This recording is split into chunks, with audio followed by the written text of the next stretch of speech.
Hello, Rank Squad, and welcome to Ranks FC here on YouTube, back for the final time in the round of 16 to do a Champions League preview. I'm Jack Collins, and I'm joined by the one and only Mr. Sam Ty. How you doing, mate? I'm very well, thank you, mate. Very well indeed. You know, these Champions League weeks, they're great fun, but they are a bit tiring, aren't they? So, as much as I love them and I look forward to them, I also quite like the rest we get in between. So, Yeah. let's say goodbye to the round of 16 this evening, and then we can start getting all excited about the quarterfinals almost immediately afterwards. Well, yeah, the draw is obviously on Friday, so we'll find that out. We'll see the Europa League and the Europa Conference League draws as well, which I'm very excited about, as per usual. But for now, Sam, there was a real concern at the start of this stream, and a lot of concern on Twitter. You wouldn't be able to do this because there was a young feline lying in your usual seat. It seems that you've won the battle here. I've won the battle, but I have not won the war. That I'll make clear. I've managed to shift him over, but he will be joining us indirectly, I think. There we go. Yeah. He's very tired. His afternoon nap is an absolute requirement and necessity, and it is about 8 hours long as well. Uh, so Some he'll life. rejoin us tonight. Yeah, some life indeed. But I did manage to get him to shift over a little bit, so we were able to do the stream. Good news. Absolutely. Absolutely. We've got two games tonight. Let's quickly flick through them. Real Madrid host Liverpool at the Santiago Bernabeu. It's 5-2 to Real Madrid. And then Napoli host Eintracht Frankfurt at the Maradona 2-0 to Frankfurt. So 2-0 to Napoli, I should say. So two teams who are very comfortable at home. We've talked a lot, I think, over the last previous shows that like 1-0 to the away side feels about level in the tie. These are the two ties in the whole thing that felt the least level, I think, going into the second leg, Benfica potentially aside. Yeah. But do either of these sides coming away from home have any real hope of turning this around?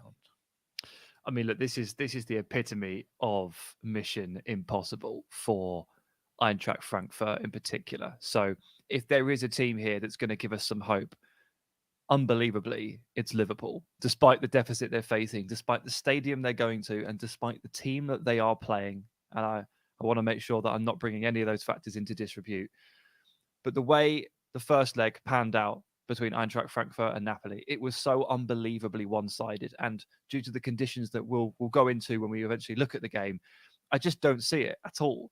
Whereas with Liverpool, you never quite know, because while they are against Real Madrid, which feels like a mountain to climb, they are Liverpool. Like, they have done this before. This is their thing. So as much as it's Real Madrid, it's also Liverpool. And it just gives you those ingredients where you never know. It might happen.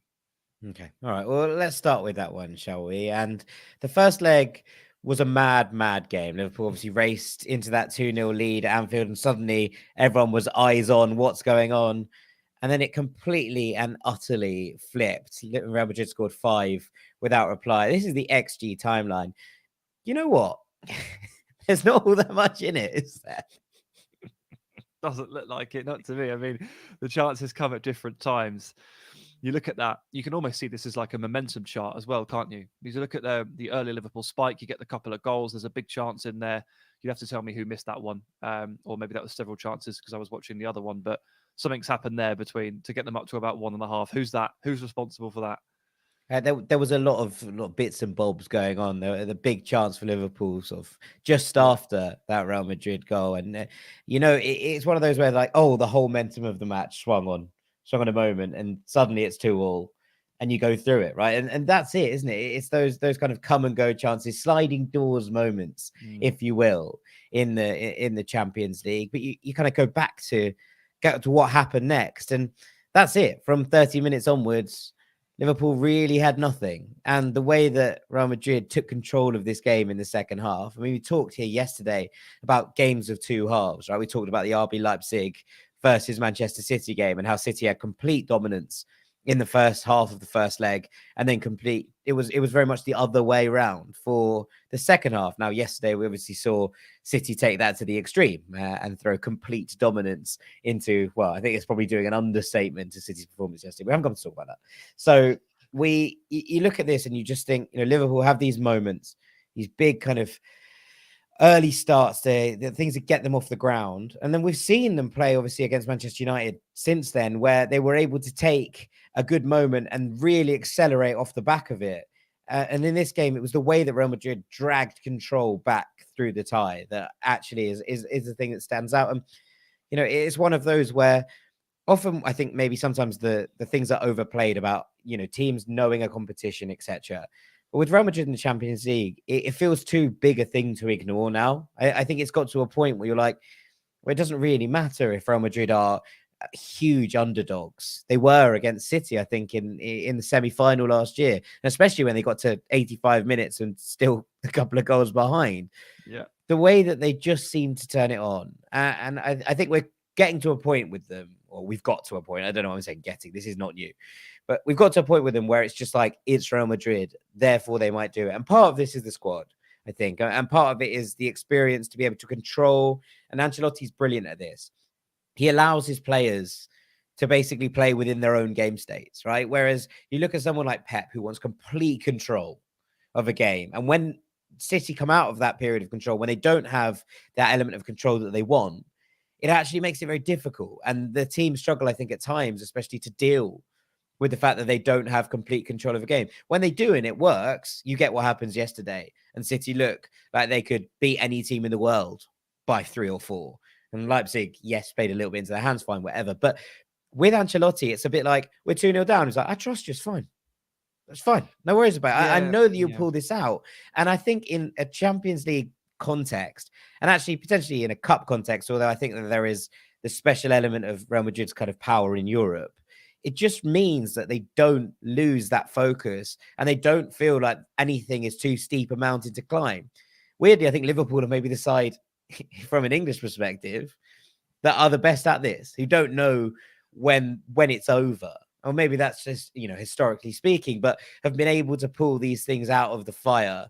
You look back, obviously, Istanbul, but again, against Barcelona in that second leg at Anfield, that was a complete turnaround. You look at all of those elements and you think, yeah, okay, if anybody could do this, it's Liverpool. But then you're kind of putting them up, you're kind of putting apprentice up against master in so many ways. Yeah, I mean, it's about ultimately what we're talking about here is an ability to face adversity and come out of it the right side. And with Real Madrid, it's been proven time and time again that when they are faced with a problem on this kind of stage, they can solve it. And it doesn't matter if it's in the first minute, the 30th minute, or the 89th minute, they will be able to solve it. Part of that is down to Carlo Ancelotti. As you say, it's about this squad and their ability to play in different game states and be able to thrive when the pressure is on and it's all thrown into the chaos pan. Now, I would usually have said this about Liverpool too. And I sort of want to be able to say it off the back of the massive victory over Manchester United. But the reality is, in this game, the one we're looking at right now, is that it started to go wrong and they couldn't recover. And the reality is that on Saturday, they started really well against Bournemouth, missed a couple of chances, lost control of midfield, lost the game. And genuinely, in the second half, it didn't look like they knew how to get into Bournemouth's box and create a clear-cut chance. That, again, is a case of facing adversity. And it's about whether you can come out the right side of it. We've got more evidence nowadays to suggest that Liverpool cannot thrive in this kind of game state, in this arena, whereas we have lots of evidence to say that Real Madrid can still consistently do it. And that's what you're seeing on this graph. They get punched in the nose and they don't really react very well. And the same thing happening against Bournemouth. I don't really know how to explain this from Liverpool's perspective. They've been so good for so long. It's weird now that they can't cope with these setbacks within games, but they can't. And that's basically why they ended up not just losing from a 2-0 position, but losing 5-2. Yeah, it's a hammering, isn't it? Ultimately, and I don't think that's particularly unfair to Liverpool. It's a thumping, and it's one that would have really hurt. And you kind of, I was trying to look at what this kind of game of two halves thing, and when kind of going back to yesterday, we looked at it, and it was really obvious to show where the differences had come. And actually, when you look at the position maps and trying to work out exactly the intrigues of how Real Madrid stepped things forward. Yes, the back line pushed far higher up, but you'd imagine from a winning state, that's something that should suit Liverpool, right? With the Liverpool we've seen late, the Liverpool we saw against Manchester United, the fact that Cody Gakpo dropping into these little spaces, Salah and Nunez trying to get over the top and in behind, the defense stepping up should really have been something that Liverpool should have been able to overcome, but it was so suffocating, so all-encompassing from this Real Madrid side. And the way that, look at Karim Benzema in this map, the way that he was able to get into the spaces that actually we've seen him not be able to do as much this season. Benzema has definitely not been as effective in these spots. Yes, he's had injury problems. It's fine, but generally, I think you look at this and you think, okay, where are the moments that you look at this season and think, where's Karim Benzema been when Real Madrid have needed him to bail them out? You know, in these games against Barcelona, in the Supercopa, fine, they haven't really been there. So for him to have found that space here again, and for their front three to be so advanced as a trio, as so wide, I think it's really impressive to see these two centre midfielders driving onwards, Kroos and Modric. And it was Modric, I think, that took this game by the scruff of the neck in the first leg. And it's how somehow Liverpool are going to have to try and stop him doing the same thing in the second.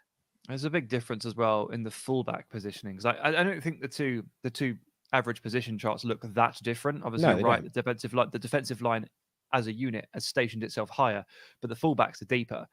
And there was a substitution, wasn't there, from Real Madrid in the second half, where they were able to start changing their fullbacks. And Nacho was someone that Jurgen Klopp specifically name-checked and said did an absolutely fantastic job on the flank in terms of shutting Liverpool down. So it's interesting that they kind of stepped up and played higher, but the fullbacks became more withdrawn. So it's simultaneously a more offensive move, but also a more defensive move, because they were able to drop the fullbacks in and bring a player on who was just a very good 1v1, reliable, dependable player who was able to shut off one of the flanks and just use it as a platform to allow Modric to step onto the game, get on the ball a little bit more, and obviously Vinicius Jr. to make the difference as well. Yeah, absolutely. I mean, you contrast it with Liverpool, where the first half looks relatively normal. Okay. The second half is absolutely all over the place. And I think this is the thing, like, you know, you go back to, you know, where these opportunities were coming and where things were happening from. The spaces, I think, in between this back line are terrifying from a Liverpool perspective, because when you allow players like Vinicius Jr., like Rodrigo, like Benzema to have those gaps to work in, and especially with the, you know, the three in midfield here who are all kind of in a line. And we saw by Cecic, and this isn't, again, a criticism. He's a young player who's been brilliant for Liverpool in these areas, struggling in this game. I think trying to close in upon, you know, his defensive midfielders to try and make things a little bit stickier. In fact, it shortened the gaps, and it meant that Modric could go marauding through, as he does for the fourth goal. Yeah, I mean, generally speaking, I'm not averse to seeing a Liverpool position graph where the left back or the right back are, you know, very, very high up and leaving a gap between themselves and the centre back, because that's what Robbo and Trent do, is how they play. But the total alignment of that second half line does not look good. Of course, it doesn't always tell the full story, but when you do see a graph like that, you do tend to think something's gone a bit wrong structurally. Yeah, I mean, let's come on to this from Vinny Jr., who was instrumental, right? And this was always the one that people were going to pick out. Now, again, we've spoken at length on the podcast about the fact that the whole Trent defending angle is probably a little bit overblown. And it's partly to do with the system he's being asked to play in. It's partly to do with his strengths and weaknesses. It's what Klopp has wanted for him from Trent for so long. Mm-hmm. When you have a player like Vinicius here, who was able to be the difference in ways of quality, like the first goal, in ways of luck and high pressing, in like the second, when you have him in that kind of mood and on that kind of form, he's a very difficult man to stop at the best of times. And with Trent trying to get forward and make a difference at the other end, especially when Liverpool start chasing the game, it really opened out for him to kind of have a field day. And this is a lovely touch map for a winger, I think, or for an inside forward, especially when they're one of Vinicius' quality.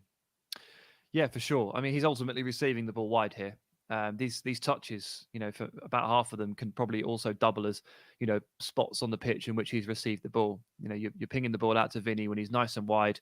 He can try and isolate the fullback. He can dip inside. He can go down the touchline. He's obviously got that dual ability.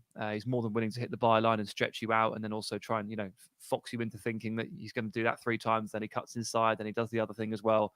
Really, really difficult to keep track of. And obviously he's managing to get into the box as well, which is crucial. Sometimes you see this kind of touch map from an inside forward, but the dots sort of start to peter out before you get into the box. And that suggests that you're not getting into those positions. Maybe you're not playing the 1-2 with your midfielder.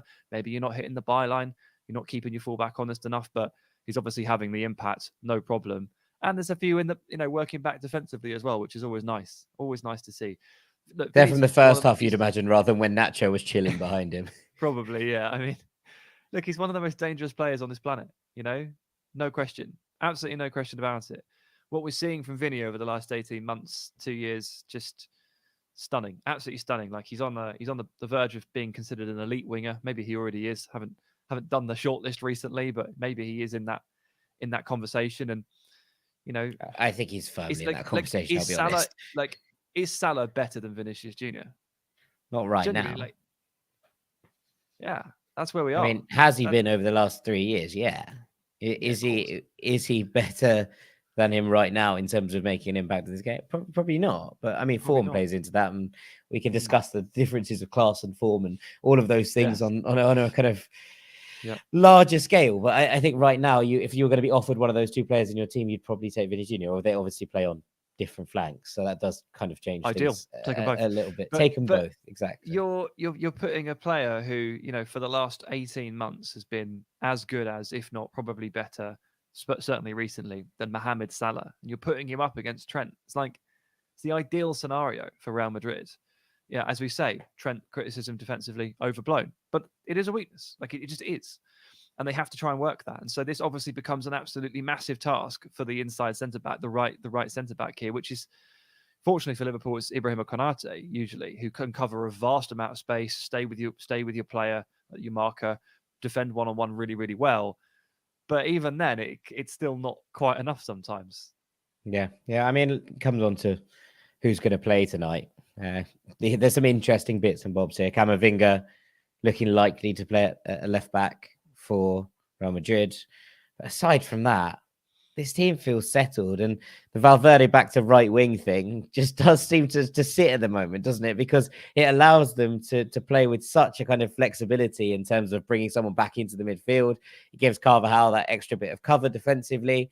It means that they can slightly kind of pivot left a little bit. Rudiger can step out in order to help Camavinga on that left-hand side. Everything about this team feels settled for European competition at the very least. I don't think it's necessarily a long-term strategy to win a league over 38 games. But in terms of cup games, and especially games that are more reactive, and that's what you get in the Champions League, this feels almost perfect. Yeah, I think this is a big game lineup, isn't it? Just a big game 11. And it's exactly the sort of thing we've been talking about. This is the team that can react to any game state, to any crisis, to any adversity. Like it's not difficult for these players that we're looking at to just play the game as it goes and just thrive in most circumstances. I mean, ultimately, you'd probably want David Alaba in there, but he's injured. And ultimately, you'd probably want Ferland Mendy there, but he's injured. But in their place comes Camavinga and Rudiger, which really isn't bad at all. Valverde on the right is perfect for big games, and Tchouaméni allows Kroos and Modric to cook in the middle. The biggest question mark, and it's amazing that we're saying this. One of the biggest question marks here is whether or not Benzema can genuinely lift his level to the level that these others maybe have shown, because he's been injured and he's been out of form. Like he's just not been that good recently. Apart from in the first leg where he was fine. Apart from that one game they already played where he was class. Apart from the fact that it's a big game, so highly likely he steps up. But yeah, amazing for Madrid to be in this position and have this team to see it off, they hope. Yeah, I mean, look, from a Liverpool perspective and from that element that we were talking right at the top, there's nothing to lose here. And this front line, we have seen click into gear really nicely when they got going against Manchester United. Now, it didn't come off against Bournemouth at the weekend, but that was a slightly different game in the way that it was played, the manner it was played, and the way that Bournemouth set up. I don't think Real Madrid will play like that. I can't believe I've just said I don't think Real Madrid will play with Bournemouth, but alas, here we are. This is the world we currently inhabit. And look, we've seen them tear apart. Yeah, exactly. I mean, that's really who Real Madrid needs to put this one to the sword. You do think that, a team that have been in good form in Manchester United, and they came up against this team and everyone was like, well, they can't see any way that Liverpool win this. And suddenly Liverpool explode into life. Yes, there are elements of that game that maybe were out of everybody's control, but generally they were good value for where they got to. If these kind of spaces start to appear, if Hakpo can start to attract the centre backs and start to release Nunez and Salah in behind Camavinga and Carvajal, there is hope there, but it has to come early for Liverpool. And I don't necessarily see them keeping a clean sheet. And I genuinely believe that's the biggest kind of element to this, in that I can't see Liverpool keeping a clean sheet. And in that regard, it makes it very difficult for them to go through because I could maybe see them scoring 3, but I can't see them scoring more than that. Yeah, well, if they concede, it's 5, isn't it? They need. So, I mean, they're in trouble, big trouble there. No, Look, they need I'm not going to 4 to sit. send it to extra time. Yeah, right. Sorry, to extra time. Yeah, I mean, it's like, let's not even go there because I don't think, yeah, I don't think Liverpool are gonna keep the clean sheet either, and I don't think they're gonna go through. And I think, I mean, as much as Jurgen Klopp will not want to admit this, although to be fair, he's been pretty clear that he thinks this tie is over. What he won't admit publicly is that he's surely going to be basically giving a couple of these players an opportunity to play on an occasion like this in a team like this with more of a forward-looking philosophy. So again, he probably wants to stick Cody Gakpo into the biggest game of his life, and probably wants to do similarly with Darwin Nunez, although Darwin has already played Liverpool in a Champions League quarter-final. But Konate, still a learning experience for him, and maybe it's by Bajcetic, maybe it's Harvey Elliott, like, who has been really good recently. Like, there's plenty to learn and take from this experience from Liverpool, even if they can't overturn this massive deficit. But yeah, if they're going to do it, Alisson can't make any more silly errors. Van Dijk has to find his elite level form because he's been really off the boil recently. Konate has to have an absolute stormer. I mean, everything has to go right, and it obviously won't. Well, yeah, I mean, we've said that before, and it's then obviously gone right. So if anyone can pull it around, as I say, Liverpool are the team you'd back to do it, but ultimately not one that we think is particularly likely. However, even less likely, I think, Sam, is Frankfurt turning this around at the Maradona. Their fans are in Naples. They've been causing havoc by the looks of things, shutting down streets and things, walking around Naples, having a jolly old time. But it does look like their team are not going to be having a jolly old time tonight because this is arguably a harder task. Less goals behind. But I think Frankfurt being Napoli by more than 2 tonight in Naples would be the shock of all shocks this season. If the first leg is anything to go by, yeah. Look at the state of that. It's scary, isn't it? Absolutely, it's terrifying. Scary. Oh my god, absolutely terrifying. So this was extremely one-sided by the end of this game.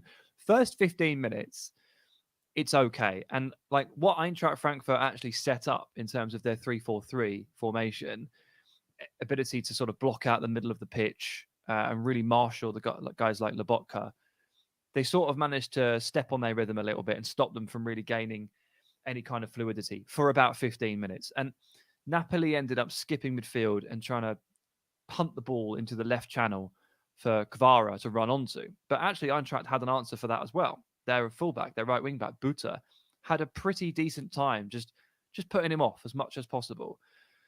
But it only took them 30 minutes to obviously work this one chance that ends up as a penalty, and then they miss it. Kvara misses it, and doesn't take them, again, a few more minutes really just to get the first goal on the board. Then they almost immediately score again from the exact same move, and then they basically do again later. Like it fell apart pretty fast, and you can see the way this white line just cliffs upwards. That this got out of control really, really fast for Eintracht, and they never really had an answer, did they? Like offensively, they offered you nothing. And yeah, they started okay. It was like, I remember tweeting after the first 10 minutes, being like, Frankfurt have been all right here. You know, the press is working. They're trying to create some opportunities. And then as soon as Napoli worked it out, and it did take about 10 minutes, it was one-way traffic. Yeah, pretty much. Absolutely. I mean, look, I think the key to it, you'll be shocked to hear, will be that Kvara managed to basically work his way into the game. And there was a big difference between what he did in the first half and the second half. So first half, if you ignore that one right on the penalty spot, the touch, which is literally his penalty that he misses, almost all of this comes in the left column. If you split the column into three, the pitch into three, all of this is coming off the left flank. And again, it's about them trying to lift the ball over the top and him challenging Buta in the space in behind. And he was, to an extent, shackled. Like, I was pretty impressed with how they managed to stop him from latching onto those balls, or when he did, cut inside and really cause carnage. Now, he started to get a hang of it second half, where late in the first half, where he started to come inside a bit more, and they started to bring him into the game a little bit more in central positions. And the difference you can see now with the second half touch map is that he is way more centrally involved. And actually leaves quite a lot of the flank work behind him and leaves it to somebody else, leaves it to his left back. He starts to cut inside, starts to be brought into play in more central positions. And you can see that little train there moving all the way up to the D. And you can see him getting into the box. And you can see him even drifting over towards the right, which is obviously where he gets the assist from, right? How the second goal basically comes up. His ability to figure out where on this pitch he could do damage, and then the freedom afforded to him by Luciano Spalletti to say, go on then, off you go, crack it. That's key, and that's massive. And, having players that can figure that out on the fly and test different areas, very, very important. Having a manager that will allow that flexibility, hugely important. Having better players than the other team obviously really helps too. But this is why ultimately, this game became so one-sided. Because once Kvara had figured this out, Eintracht were toast. Absolute toast. And do they have an answer for it tonight to stop this from happening again? Probably not. And do they have the capacity to score the 2 goals they need to take it to extra time and then the third one to win it? Well, without their 2 key attacking talents, right? And we can come on to this by looking at the kind of predicted teams.